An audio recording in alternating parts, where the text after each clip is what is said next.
Viewers, good evening. The A.R. Rahman debate has become even bigger. The opposition and ecosystem is rushing to blame the Modi government for hate and Islamophobia in Bollywood and the country itself. Rahman on his part has clarified, saying his intentions were misunderstood and he never wished to cause pain. But the opposition is fueling the fire, viewers, trying to turn his remarks into a national conspiracy. Viewers, for the Congress-led ecosystem to blame Modi government for a so-called power shift in Bollywood is utterly bizarre for more reasons than one. This is nothing but naked fear-mongering, the same rhetoric of Islamophobia that they peddle every time to divide and distract.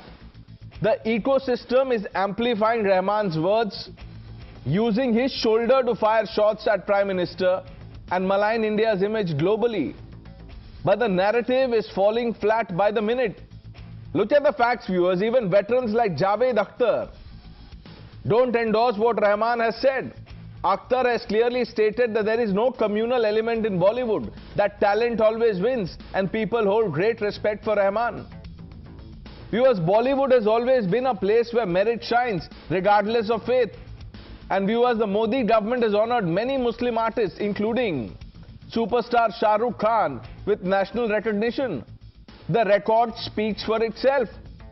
This is not a story of bias, but of creative shifts and market realities. Now, if you speak to insiders, they will tell you, look, Rahman may be getting less work because of many other things.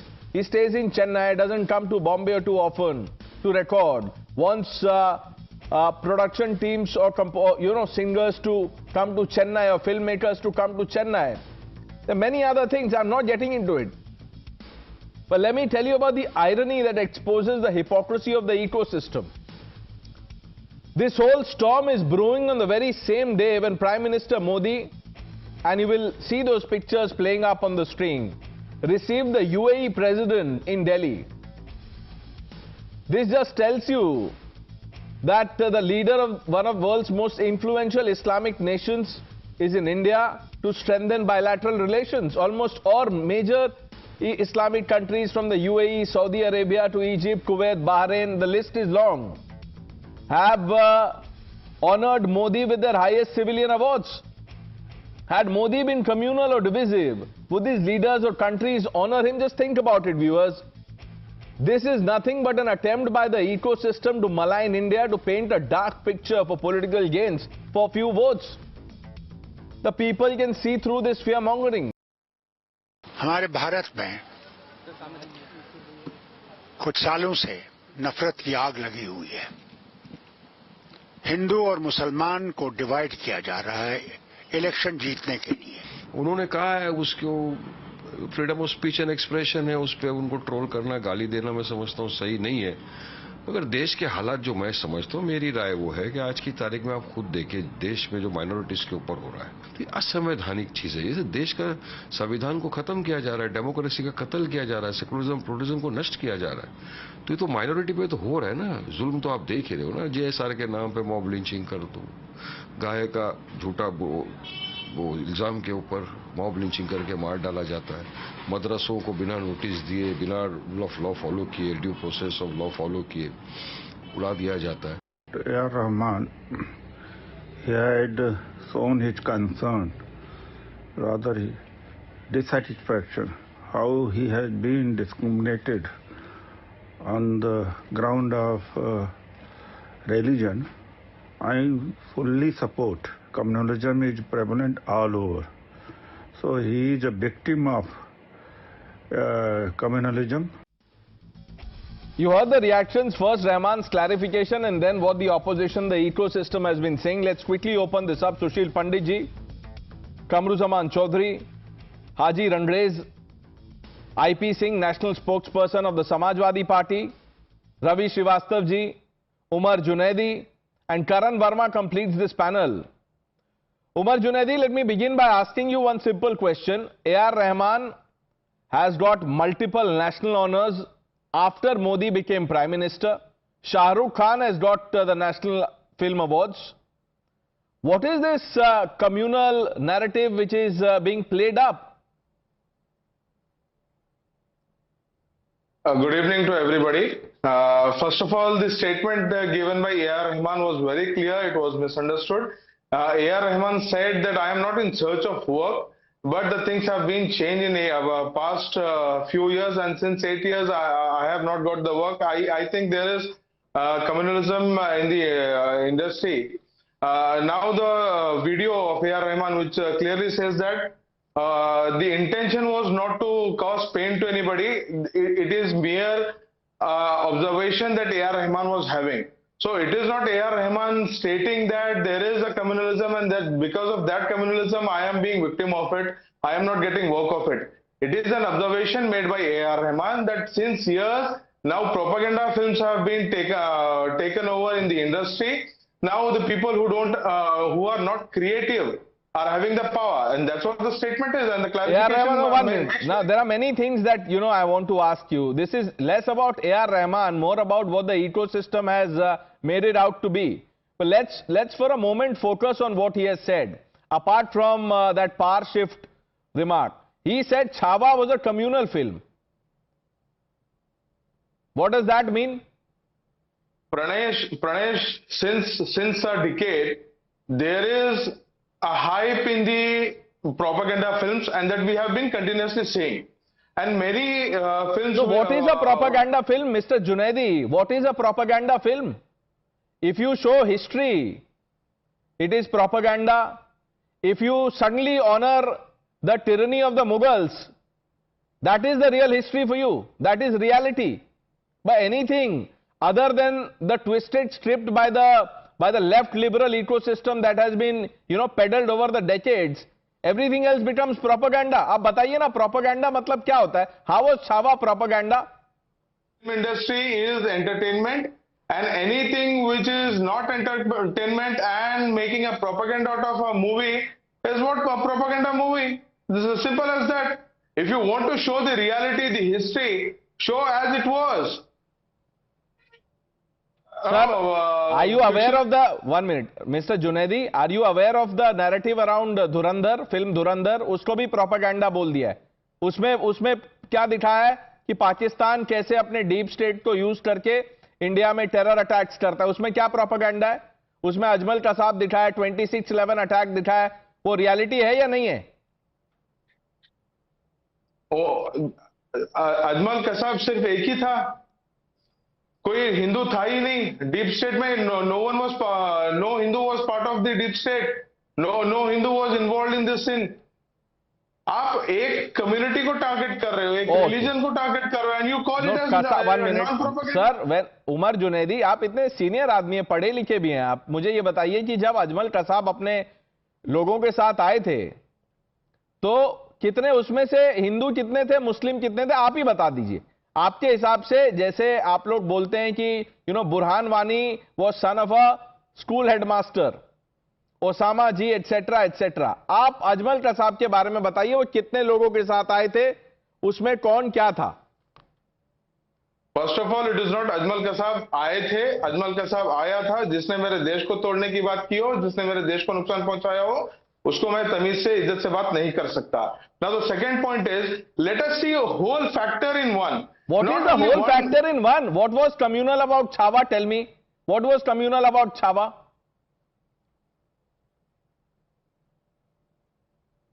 I haven't seen that movie Chhaava. If I would have seen that, I would have said to you very clearly. Okay. Now let me ask you the second part of my question. You said Rahman said something, then he said his words were. Karan, I'm coming to you. Then you are saying Rahman then said that his comments were misunderstood. So the matter ends there. Javed Akhtar comes out to say that, look, I don't agree. Sun to lijiye Junaidi sahab. Javed Akhtar comes out to say, I don't agree with A.R. Rahman. He is being attacked now. उनको troll कर रहे हैं लोग. और troll कर कौन रहे हैं? उनको ट्रोल कौन कर रहे हैं? Mehbooba Mufti, whose heart bleeds for Pakistan. Sir, whoever it might be, Mahbooba Mufti or whatever, whoever, if they bleed for Pakistan, do whatever they want to. I don't have any connection to that. Now the very point is, if Javed Akhtar is not agreeing to the statement made by A.R. Rahman. It is his right. Anybody who wants to accept... Yeah, then it is the right of the filmmakers to make films. Who are we to say this is propaganda? That is not, Karan. So, first of all, Pranesh, let me first answer to what our good friend just said, Umair ji. उमेर जी ने भी कहा कि मैं बिल्कुल कसाब के लिए इज्जत से बात कर ही नहीं सकता हूं। बहुत अच्छी बात है, आप कसाब के लिए बिल्कुल इज्जत से मत बात करिए। आप क्यों चाहते हैं फिर? Why did you call Chhaava propaganda film? Why should I call Aurangzeb as Alamgir and why should I respect Aurangzeb who killed our Guru Tegh Bahadur and who decapitated Sambhaji Maharaj? Why should I call him great?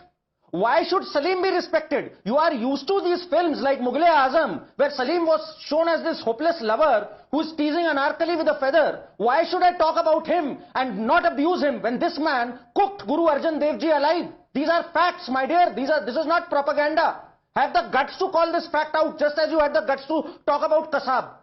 Why should I call Akbar the Great when in Fateh-Nama Chittor, Akbar owns up how he has killed 30,000 Hindus and taken up the title of a Ghazi?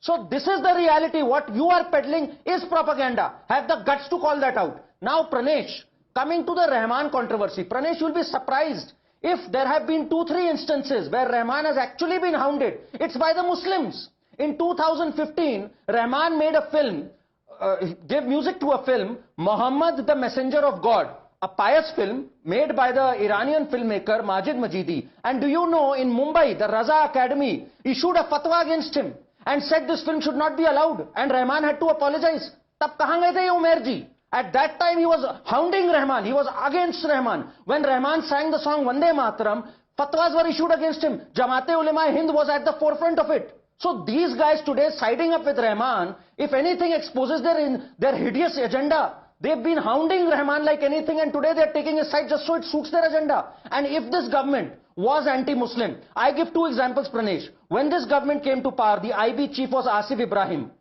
You pick up any precedent of the past, whenever the Prime Minister, a new Prime Minister is sworn in, they get rid of the IB chief.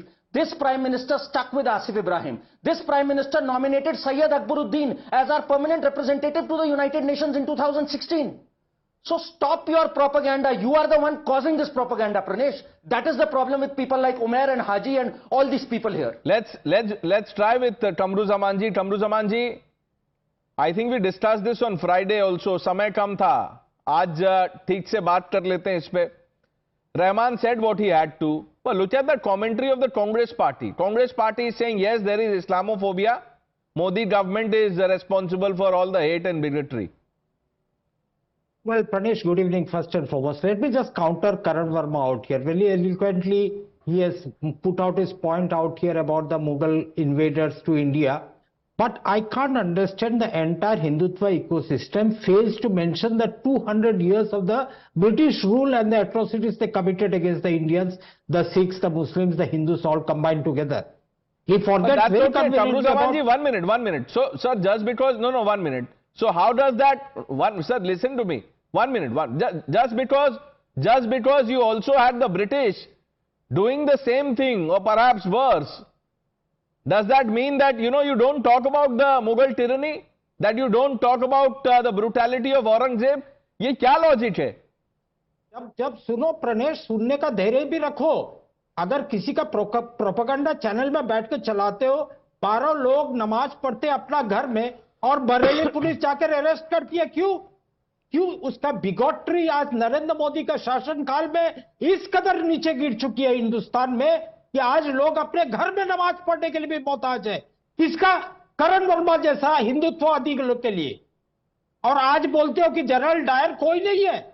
General Dyer ने इतना सिखों को मारा जलियांवाला बाग में, उसका इतिहास का पन्ना. I don't know why are you so 1 minute Qamaru Zaman ji, आप औरंगजेब के मेंशन से या मुगल के मेंशन से इतने गुस्सा क्यों हो जाते हैं? Why do you... 1 minute, sir. Are you the spokesperson for Mughals? Let it go.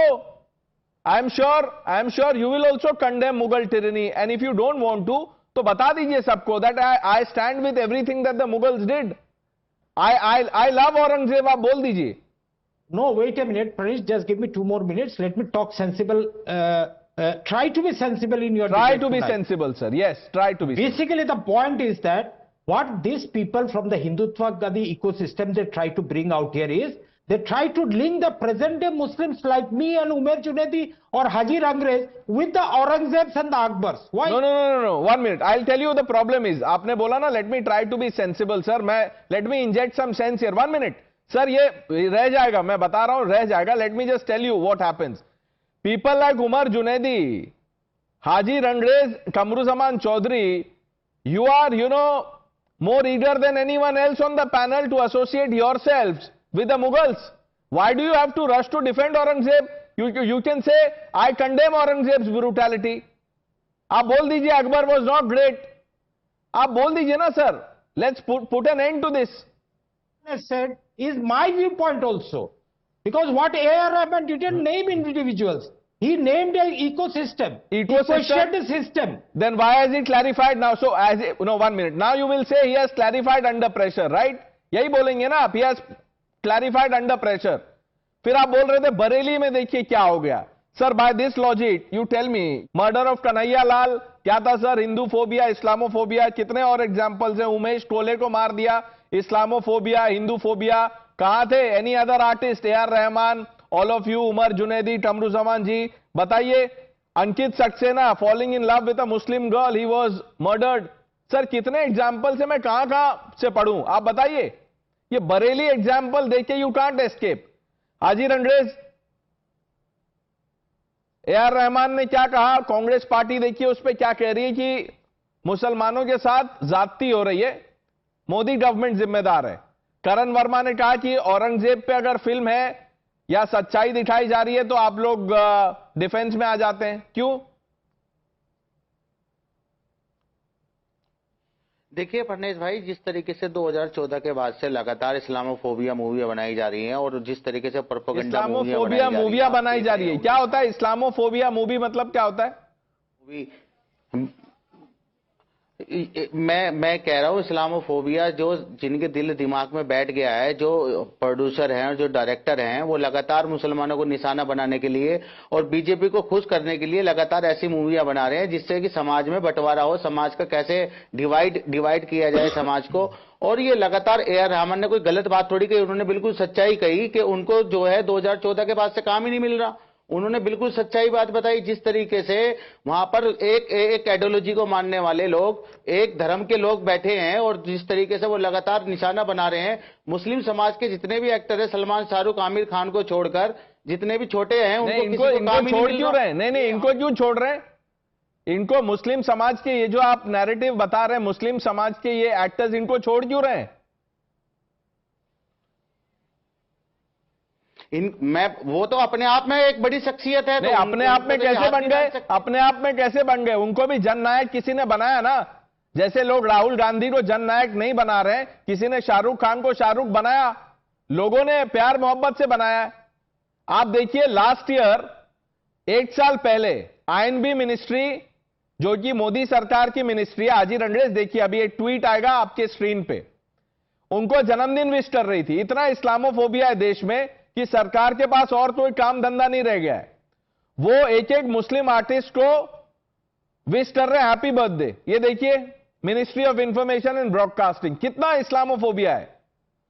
इसमें रवि श्रीवास्तव कहेंगे वो इसीलिए करते हैं ताकि आप डिबेट में एक एग्जाम्पल दे सकें.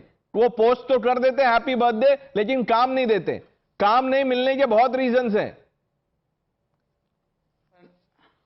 बोलिए आप. अरे फडणवीस भाई, आप बात ही नहीं सुनते, बात ही आप अपनी अपनी करते हो, फिर तुम बुलाते क्यों हमें? जब हमें बुलाया है तो हमारी बात तो पूरी सुनो. आप ये बताओ, अभी शाहरुख खान को, सलमान खान को, जितने धार्मिक गुरु हैं, कथावाचक हैं, बीजेपी के नेता हैं, मिनिस्टर हैं, वो लगातार निशाना बनाने का काम कर रहे हैं, उनको फांसी की सजा देने की बात कर रहे हैं. तो आप देख ही रहे होंगे किस तरीके से शाहरुख खान ने कुछ बोला है, सलमान खान ने कुछ बोला. आप उनके स्पोक्स पर्सन है क्या? आपको क्यों प्रॉब्लम है? अगर कुछ होगा तो शाहरुख खान बता देंगे. आमिर खान ने तो बता दिया था ना. आमिर खान ने कहा था, एक कमेंट किया था, उसके बाद देखिए क्या हो गया. वो अभी भी इसी देश में है. इतना डरा नहीं. सुन लीजिए हाजी साहब, सुन लीजिए. Listen to me. मैंने आपको एक एग्जाम्पल दिखा दिया. आपने शुरू किया इस्लामोफोबिया मूवीज बन रही हैं. क्या होती है इस्लामोफोबिया मूवीज? छावा में इस्लामोफोबिया है औरंगजेब की सच्चाई दिखाइए, उसमें इस्लामोफोबिया क्या है, जल्दी से बताइए। एक समुदाय के खिलाफ हो, एक औरंगजेब कौन सा मैं बता समुदाय रहा है? हूं ना, जब टारगेट लगातार मुसलमानों को किया जा रहा है। औरंगजेब कौन सा समुदाय है? औरंगजेब क्या था? औरंगजेब कौन सा समुदाय है, जल्दी बताइए। औरंगजेब कौन सा समुदाय है, विच कम्युनिटी? जा रहा है, और वही उसी तरीके के लोग जो यहाँ पर औरंगजेब आप ये बताइए, औरंगजेब कौन सा समुदाय है? हाजी रंगरेज, टेल मी, क्या चीज नहीं why do you associate yourself with Aurangzeb? Tell me. मुगलों से हमारा कोई मतलब नहीं है भाई। तो फिर क्यों प्रॉब्लम है आपको औरंगजेब से? मुगलों पे डिबेट करने के लिए हम यहाँ पे नहीं सुशील है ना, मुगलों पंडित के प्रवक्ता व्हाट हैं। Is Sushil Pandit ji, Farooq Abdullah, you know the usual suspects. Farooq Abdullah, who presided over Hindu genocide, is saying there is growing Islamophobia. Not the first time he said it.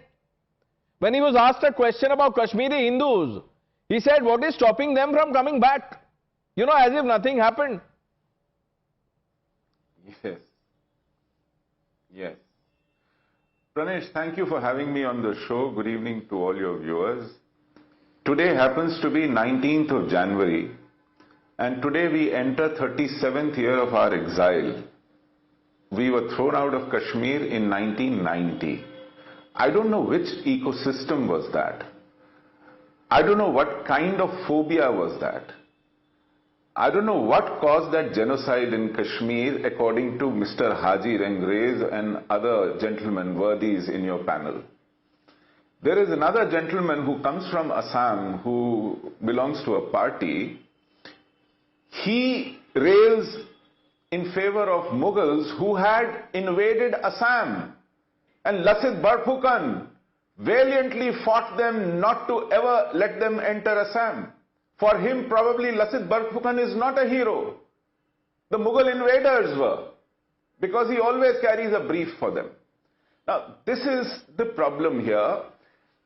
Rahman had an impromptu, spontaneous response to a question in an interview, and his clarification is well drafted, well rehearsed, well choreographed, and well videographed in order to sidestep issues and do some damage control. Fine, he is entitled to it, he has clarified, but those who want to speak on his behalf are escalating the matter further to his embarrassment, to A.R. Rahman's embarrassment, who is trying to wash off his hands of what he said. This is the irony here. And this pattern is evident all over. From Muhammad Azharuddin, who was caught match fixing, when he lost his career, he blamed it on his being a Muslim. After becoming ambassador, vice chancellor, chairman, minority commission, and vice president 2 terms consecutive, even Hamid Ansari suddenly realized that Muslims in India are insecure and unfairly treated. Amir Khan, after all the adulation, all the popularity, all the riches and fortune he made, suddenly mentioned that his wife cannot stay in India anymore out of fear. This is a pattern on their way up. As Mr. Haji Rangrej said, अपनी सलाहियत से, अपनी काबिलियत से ऊपर जाते हैं ये सब खान लोग, लेकिन जब नीचे आते हैं तो ये जरूर हिंदुत्व की बदमाशी है इसलिए नीचे आ रहे हैं. कमाल है, चित भी मेरी, पट भी मेरी, अंटा मेरे बाप का. और इस तरह की जहनियत, इस तरह की तरबियत इन्हें इस मोड़ पे लाके खड़ा किए हुए है कि इन्हें और कुछ दिखाई नहीं देता, अपने अंदर कोई कमी नहीं दिखती. नहीं, इनको सब जगह प्रोपेगेंडा दिखता है, सब कुछ कम्युनल लगता है. कमरुज़मान जी, आ रहा हूं. 2 people haven't spoken, sir. I'll just come back to you. Ravi Srivastava hasn't spoken. IP Singh ji. Ravi Srivastava.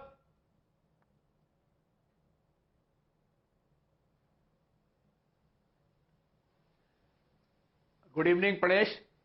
First of all, if Rahman has made the statement, it is Bollywood which is vertically divided on several lines.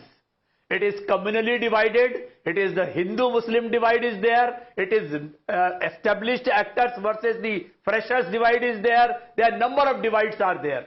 And it is why that Rahman has said the political powers in last 8 years, I think we have to insist upon those words, that what did he mean to say? He has clarified, it's okay. Now, this right-wing ecosystem keeps on saying Muslims will not use the word Vande Mataram. They will not sing Vande Mataram. No, 1 minute. Don't digress. This is not about Vande Mataram, Ravi Srivastava ji. Let's talk about Rahman. If you want to, if you think Rahman के साथ बहुत ही नाइंसाफी हुई है, तो आप record देख लीजिए ना, उनको कितने अवार्ड्स मिल गए in the last 11 years. He is a true nationalist, and if he says something, we have to consider it seriously. Of course. It is not he only. Of course. Nasruddin Shah has said it. Kiran Rao has said it. Everyone feels... No, Kiran Rao said it, and you know what Amir Khan did? Amir Khan is no longer married to Kiran Rao. Half of Bollywood is already gone to Dubai. Yeah, so... Half of Bollywood... So they go there. No, they go there. Anybody can go anywhere, sir. It's, who are we to tell people to go here and there? It's not about... No, it's about... Listen to me, Ravi Srivastava ji. Haji Randresh ji ne बहुत ही clear example दिया है. उन्होंने बोला Shahrukh Khan, Salman Khan, Aamir Khan, don't talk about them. The younger actors, the fresher faces, fresh faces, people who have perhaps, who have a dream of becoming the next Shahrukh Khan, उनको कोई शाहरुख नहीं बना रहा है क्योंकि मोदी सरकार है सेंटर में. इसका कोई मतलब है सर? छावा को कम्युनल बोल दिया, औरंगजेब के डिफेंस में आ जाते हैं, आई लव औरंगजेब के पोस्टर्स लगा लेते हैं. He declined working in emergency of Kanna Ranaut. He said it's a propaganda film. He said it. Yeah, so... He declined working in... Sir, कोई बात नहीं. It's okay. Sir, that is the beauty of democracy. You don't have to say yes to everything. तो उन्होंने जब मना कर दिया कंगना रनौत के फिल्म में काम करने से, he thought it is propaganda. कुछ बैकलैश मिला उनको? नहीं मिला. फिर भी सरकार उनको हैप्पी बर्थडे बोल रही है last year. Happy birthday. Kanna is a BJP MP. This is a BJP government. How Islamophobic are they that they are wishing happy birthday to A.R. Rahman? IP Singh ji, for anything and everything under the sun, Modi government must answer. किसी को काम नहीं मिल रहा है क्योंकि उनका fees ज्यादा है, वो चेन्नई में है, कहीं और है, लॉजिस्टिकल इशू है, लेकिन मोदी सरकार के वजह से है. देखिए 30-35 साल का करियर है, उतार चढ़ाव आता है. अमिताभ बच्चन मेगा स्टार थे, सुपरस्टार थे, उनके जीवन में भी उतार चढ़ाव आया. लेकिन दिक्कत इसलिए खड़ी हुई कि वो हिंदू थे, दिलीप कुमार उनका नाम था, ए.आर. रहमान के नाम से वो चर्चित हुए. और जो उन्होंने बयान दिया कि समाज में नफरत और कट्टरता जो बढ़ रही है वो हम कलाकारों के लिए चिंता का विषय है, इस बात का उन्होंने स्वयं खंडन किया है. और मैं समझता हूं कि इतने बड़े कलाकार को लेकर किसी को भी बहुत कुछ नहीं कहना चाहिए. अगर उन्हें कहीं फील हुआ तो इस बात के लिए उन्होंने नहीं, ये फील होने की बात नहीं है सर. नेशनल अवार्ड हो रहा है, हैप्पी बर्थडे सरकार कह रही है, उसके बाद भी इस्लामोफोबिया. मैंने पहले ही कह दिया कि this is less about Rahman. देखिए जो आसपास की पॉलिटिकल पार्टीज हैं, कांग्रेस, आपकी पार्टी, समाजवादी पार्टी, लेफ्ट, वो वारिस पठान बोल रहे हैं कि हां देश में हालात तो ठीक नहीं है. देखिए हालात तो सच में ठीक नहीं है. 2014 के बाद देखिए किस तरह से कट्टरता बढ़ी है देश में, किसी से छुपी नहीं है. चाहे भारत में किसी नागरिक से पूछ लीजिए, चाहे दुनिया में किसी से पूछिए, भारत में किस तरह का माहौल है. प्रधानमंत्री अगर वही बड़े सर एक बात बताइए, देश में अगर इतने, अगर आपके हिसाब से प्रधानमंत्री मोदी एंटी मुस्लिम है, तो ये जो भी इस्लामिक कंट्रीज हैं उनको वहां बुला के सम्मान क्यों देते हैं? क्या वो अंडर प्रेशर है? आप कपड़ों से पहचान सकते हैं, टोपी से पहचान सकते हैं. आप सवाल का जवाब दीजिए आईपी सिंह जी. मैं आपसे एक सिंपल क्वेश्चन पूछ रहा हूं, आप बोल दीजिए इसीलिए देते हैं. आज जो यूएई के प्रेसिडेंट आए, इनको मना कर देना चाहिए कि नहीं, मैं इनसे मोदी से हाथ नहीं मिलाऊंगा. अरे भाई ये भारत के साथ आर्थिक समझौते हैं. चलिए ठीक है, भारत के साथ आर्थिक समझौता. पर्सनली प्रधानमंत्री को क्यों वो अवार्ड दे रहे हैं? वो क्यों दे रहे हैं? वो ब्राइब दे रहे हैं. तो तो भाई वो तो पाकिस्तान के प्रधानमंत्री और वहां के आप बोल दीजिए ना कि इस्लामिक कंट्रीज ब्राइब दे रहे हैं। Karan, when everything else fails, this is what they will say. नहीं तो प्रणेश, एक तो जरा हाजी जी ने भी कहा और आईपी सिंह साहब ने भी कहा that there has been a rise of Islamophobia against Rahman and other actors. So let me just put this on record. Rahman in his entire career of close to 35 plus years has won 7 national awards. And out of those 7, Pranesh, he has won 3 in the last 10 years. I can name them: Ponniyin Selvan, Mom and Katru Veliadai. And in fact, before these 3, the national award that he had won was also back in 2002 when there was a BJP government. So Rahman has won most of his national awards when the BJP government was there. No. Haji Rangres will say he's won the awards because he deserves to win the awards. The BJP government has done him no favor. Absolutely. Also, yeah, absolutely. Also, Pranesh, going by their logic, if according to them Chhava was a Hindutva project, why was Rahman given the honor to do the music for Chhava? And our most pious epic, Ramayan, guess what? Who's doing the music for Ramayan? It's A.R. Rahman. Does that speak of Islamophobia? Does that speak of bias? Mr. Haji Rangres. Haji Rangres, this is the reality. इसका जवाब दीजिए।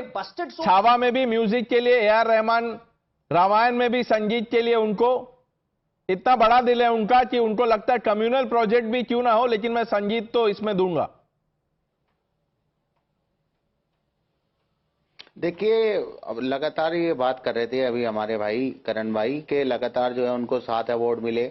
भाई उनकी काबिलियत थी, उन्हें मिले, लोग उन्होंने अच्छा काम किया। तो काम नहीं मिल रहा है तो काबिलियत कम हो गई होगी ना, कुछ तो हुआ होगा। बहिष्कार की बात करते हैं। देखिए पन्नेश भाई, मैं जो कहना चाह रहा हूं उस पर जरा ध्यान दीजिए कि जो बीजेपी के नेता लगातार मुसलमानों का सामाजिक आप मुझे ये बताइए कि अगर आपको नहीं मुझे एक बात बताइए, अब राहुल गांधी वो तो मुस्लिम नहीं है, वो चुनाव हार रहे हैं लगातार, अब वो किसको ब्लेम करेंगे? क्या बोलेंगे वो? किसके वजह से हम हार रहे हैं? मैं बताऊं किसके वजह से हार रहे हैं? वो मुस्लिम वोट बैंक की वजह से हार रहे हैं, क्योंकि वोट बैंक ने स्टंट पूरा देख लिया कांग्रेस पार्टी का। कमरुज़मान जी बोलना चाहते हैं उस पर। ये प्रणेश जी, मैं यहां पे कुछ बोलना नहीं चाहता हूं क्या इलेक्टोरल रिजल्ट्स के बारे में, बट द ग्रेटर क्वेश्चन जो आज का डिबेट का, देखिए शाहरुख खान ने एक बांग्लादेश का मुसलमान प्लेयर को ले लिया था। हमारा बांग्लादेश में क्या हो रहा है नहीं हो रहा है वो फॉरेन नीति है, लेकिन बीसीसीआई का अप्रूवल के बाद में बांग्लादेश से शाहरुख खान का टीम ने उठाया केकेआर ने। उसके बाद हिंदू भी है केकेआर के ओनर, मुस्लिम भी है शाहरुख खान को अगर आप मुस्लिम समझते हो, तो इस तरह से बवाल खड़ा हो गया पूरा देश भर में कि उत्तर प्रदेश का तो एक मिनिस्टर ने बोल दिया शाहरुख खान को पाकिस्तान भेज दो। इस लेवल का बिगोटरी हमारा देश में it has started. You can't imagine. I am remembered of a few years ago. 1 minute. Kamruzaman ji, 1 minute. Sir, 1 minute. Now, let's focus on the last part of your sentence that someone from UP said, let's send Shah Rukh Khan to Pakistan. You are saying this is an example of bigotry. 1 minute. Let's believe this is bigotry. Then tell me, when Shah Rukh Khan, and look at these pictures playing out, when Shah Rukh gets the National Film Award, वो क्या है sir? Is that bigotry? आपको घर में मेरा दावत दिया, दावत देकर दुनिया भर का गाली गलौज करके बोलते कि आप खा बिरयानी खिला रहा हूं, तो ऑप्शन है ना, तो एक और ऑप्शन है, एक और ऑप्शन है, दावत में नहीं जाना, अवार्ड वापसी, ये सब भी तो टूल किट में है आपके, वो भी तो कर सकते हैं। सुशील पंडित। नहीं, as I said, this is चित भी मेरी और पट भी मेरी। He will not call out the bigotry or inverted bigotry of Digvijay Singh when he called RSS की साजिश the attacks on Mumbai। उसके लिए इनके पास कोई जवाब नहीं है। जब ये सैफरन टेरर की बात करते हैं उसमें कौन सी बिगटरी है, उसके लिए इनके पास कोई जवाब नहीं है। जब पूरा बॉलीवुड डी कंपनी चलाती थी, जिसको उठवाना था उठवाती थी, जिसको मरवाना था मरवाती थी, जिससे एक्सटॉर्शन करना था करवाती थी, जिसको दुबई में बुला के नचवाना था नचवाती थी, तब इनके मुंह में कोई जवाब नहीं था। वो पाकिस्तान में बैठ के ये पूरा सिस्टम चलाता था। आज इन लोगों को पावर शिफ्ट दिख रहा है। If that is the power shift, we welcome this power shift. Let's ask that question to Haji Rangres Umar Junaidi. Umar Junaidi, if a film is made on Dawood Ibrahim or Burhan Wani or Yaqub Memon, Will that be propaganda? Obviously, it will be a propaganda, Pranesh. Now, I don't understand why the question is. Now, you said most of the some of the panelists said most of the awards, national awards of A.R. Rahman was in the BJP government.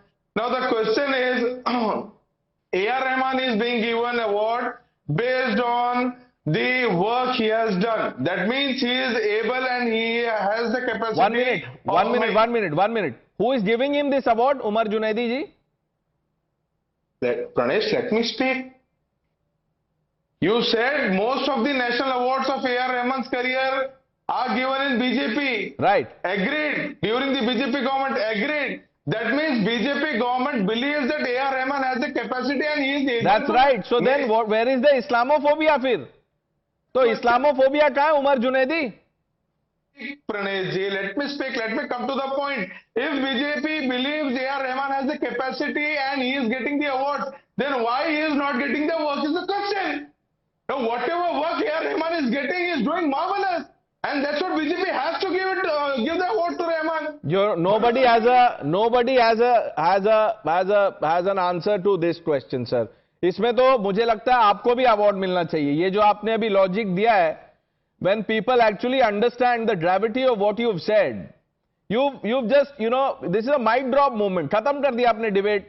Like, someone says tata bye bye, वैसा खत्म ही हो गया कि अगर उनको award दिया है तो उनको काम भी दो, अगर उनको काम भी दिया है तो पैसा भी दो, और उनको वाइस प्रेसिडेंट बना दो, प्रेसिडेंट बना दो. तब तक इस्लामोफोबिया रहेगा जब तक वो प्राइम मिनिस्टर ना बन जाए. लाइक ओवैसी सेज, एक हिजाबी प्राइम मिनिस्टर होगा, नहीं तो इस्लामोफोबिया रहेगा. उमर जुनैदी सोच लिया कीजिए क्या बोल रहे हैं आप. It's okay. On some questions you can say I am not prepared, I ask my colleagues to answer that. Haji Rangrez, आप ट्राई करना चाहते हैं? दाऊद इब्राहिम, याकूब मेमन, बुरहान वानी पे फिल्म बनेगी तो वो क्या प्रोपेगेंडा होगी? देखिए, मैं तो कह रहा हूं कि गुजरात पे दंगे पे भी फिल्म बननी चाहिए, समझौता तो बनी तो है उस पे फिल्म. गुजरात के दंगों पे तो फिल्म बनी है. चाहिए मूवी, उसमें पता लगना चाहिए कि वो लोग कौन थे जो हमारे देश को तोड़ना चाहते थे. कौन थे वो लोग? अब बताइए ना. अच्छा, मुझे गुजरात दंगों के बारे में आप लोगों को बता दीजिए. गुजरात दंगों में क्या हुआ बताइए. उसकी भी सच्चाई आईना दिखाते कोई सच्चाई बताइए. दाऊद इब्राहिम की सच्चाई बताइए, गुजरात की भी सच्चाई बताइए. हाजी रंगरेज, आप बताइए, टीवी पे बताइए और एक्सपोज कीजिए अपने आप को. बोलिए क्या हुआ था गुजरात में. 3 दिन दिए गए मोदी जी की तरफ से कि जो करना है कर लीजिए, पुलिस को छूट दी गई. ये आपको एक्शन का रिएक्शन की बात हुई, ये सारी बातें हुई नहीं हुई. ये 3 दिन जो दिए गए थे आप कह रहे मोदी जी के, ये किसने दिए थे? ये आपको किसने कहा है? लिख के दिया है किसी ने? किसी किताब में पढ़ा है? क्योंकि 1-2 किताब है जिसमें ये बात है. तो देश में कानून है सर. आप मानते हैं संविधान को, हां या ना? कोर्ट ने कोई सजा सुनाई? सरकार किसकी थी? कांग्रेस की. आपके जननायक की सरकार थी. कुछ हुआ? राजधर्म की याद किसने दिलाई थी मोदी जी को? तो वही तो कहां है इस्लामोफोबिया? तो कहां है इस्लामोफोबिया? वो बोल के तो आप और सच्चाई दिखा रहे हैं. कैसे हो मुसलमान की चूड़ी टाइट कैसे हो इस देश के अंदर? और उसकी एक सवाल पूछा आपसे दाऊद इब्राहिम पे, आप देखिए कैसे आप रैटल हो गए. और कमरुज़मान जी सोच रहे हैं कि मुझ पे ना आए, समय खत्म हो जाए इस डिबेट में, कि मैं दाऊद पे क्या बोलूंगा. करण नहीं प्रणेश, एक्चुअली इन्हें प्रॉब्लम क्या है, जो पहले की फिल्में होती थी ना, इन्हें वो चाहिए. Glorification of Dawood, glorification of Haji Mastan, दिखाना अकबर वॉज ग्रेट. अब आपने बहुत अच्छा एग्जाम्पल इधर लिया 2002 का, जो हाजी रंगरेज ने कहा. 2007 में एक पिक्चर बनी थी Parzania. It completely erased the Godhra turning episode. Godhra में जो आग लगाई गई थी जिसमें जल के मर गए थे कार सेवक, उसके बारे में उसने बात ही नहीं करी. But now we have a film like Sabarmati Report which talks about the entire thing. What really happened in Godhra, how the train was burnt. Now they have a problem when the reality is shown to them. When we talk about Aurangzeb's brutality, they have a problem. They have a problem with reality and they want to fashion it as propaganda. It is reality that is biting them. And after, the funny thing is that after defending Aurangzeb and Mughal tyranny, all of them say, look, we are not here to defend Mughals. लेकिन मुगल के बारे में एक शब्द बोल दो तो problem हो जाता है। हाजी रंगरेज, इतनी मोहब्बत क्यों है औरंगजेब से आपको? देखिए, हमें मोहब्बत अपने देश से है, हमें कोई मुगलों से कोई मोहब्बत नहीं है। हम लगातार ये बातें बोलते हैं, आप हमसे हर रोजाना तो आप बोलिए, अगर आपको मुगलों से मोहब्बत नहीं है तो आप बोलिए आई हेट औरंगजेब, बोलिए। मैं कह रहा हूं कि आप नाथूराम गोडसे के साथ खड़े हैं, जो देश का पहला। मैं कहां खड़ा हूं? मैं कह रहा हूं, नहीं खड़ा हूं। आप बोलिए आई हेट औरंगजेब एक बार। क्या गोडसेवादी हो? हाजी रंगरेज, आप बोलिए गोडसेवादी हो या भारतीय हो आप? मैं तो बोल रहा हूं सर आई हेट। मैं सुनिए, देखिए, मैं एक मिनट मैं बोलता हूं आई हेट गोडसे, आप बोलिए आई हेट औरंगजेब, बोलिए बोलिए। ये कोई बात है? पता नहीं कैसी बातें करते हैं आप ये रोजाना। ऐसी बातें हैं, ये मैं ऐसी बातें करता हूं सर। देखिए, मैं ऐसी बातें करता हूं जिससे एक्सपोज हो जाते हैं हर रोज। अच्छा चलिए, औरंगजेब को मत बोलिए आई हेट औरंगजेब, आप बोलिए आई हेट दाऊद इब्राहिम, बोलिए आई हेट बुरहान तो बोल दीजिए। आई हेट दाऊद इब्राहिम में बोलता हूं। आई हेट बुरहान वानी मैं बोल रहा हूं। आई हेट वेरी गुड बोल रहा हूं मैं तो। Very good. आई हेट, तो आई हेट औरंगजेब क्यों नहीं बोल रहे? देखिए सुनिए परनेश भाई, आई हेट औरंगजेब क्यों नहीं बोल रहे आप? मना किया आपको किसी ने? वो यहाँ के, अरे मैं कह रहा हूं आप अंग्रेजों को बुरा बोलिए, बोलने की हिम्मत है? आई हेट अंग्रेज, ये लीजिए। आई हेट द ब्रिटिश, बताइए अब आप बोलिए आई हेट औरंगजेब। यहाँ पे क्या हालत कर दी थी उन्होंने हमारे अरे हाजी रंगरेज, बोलिए आई हेट औरंगजेब। कुत्ता का अलाउ नहीं है, हिमा इंडियन अलाउ नहीं है, ये सारी बातें आप उन पर बात नहीं करते, चर्चा नहीं करते। अंग्रेजों पे, मुगलों पे चले जाएंगे। बताइए कोई बात है ये? जो मुगल चले गए उनका यहाँ से सब कुछ, मुगल तो चले गए लेकिन मुगल नहीं आती बात। आई कांट इवन सर, अब हो गया सर, अब मैं और बस हाजी रंगरेज आज के लिए इतना ही।